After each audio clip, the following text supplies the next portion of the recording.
Bonjour et bienvenue à tous sur Camé Info 1, la meilleure chaîne d'information et d'actualité au Cameroun. Si vous êtes nouveau sur la chaîne, je vous invite à cliquer sur le bouton d'abonnement là en dessous et d'activer la cloche de notification pour ne rien manquer de nos prochaines vidéos. Et surtout n'hésitez pas à laisser vos avis en commentaire à la fin de cette vidéo.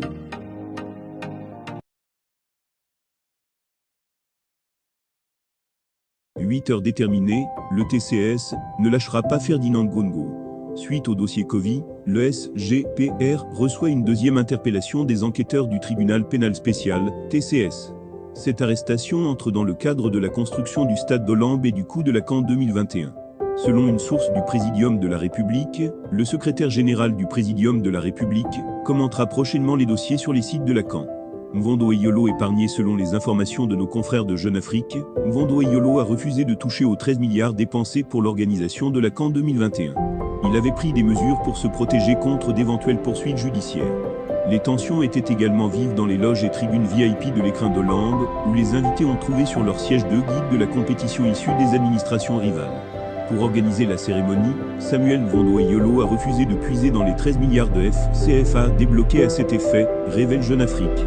En effet, le DCC affirme avoir entendu parler du tsunami qui frappera plusieurs membres du gouvernement.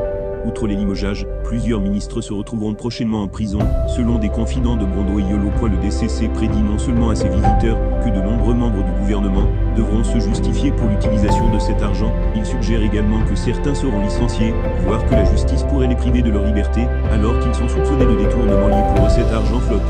La lutte au sommet de l'État a été invitée à organiser la cérémonie d'ouverture de la CAN, le 9 janvier au stade d'Olambe.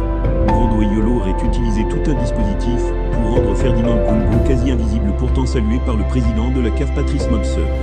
Le DCC a en effet initié une campagne d'affichage en hommage au chef de l'État bâtisseur de stade, portant la signature du cabinet civil de la présidence.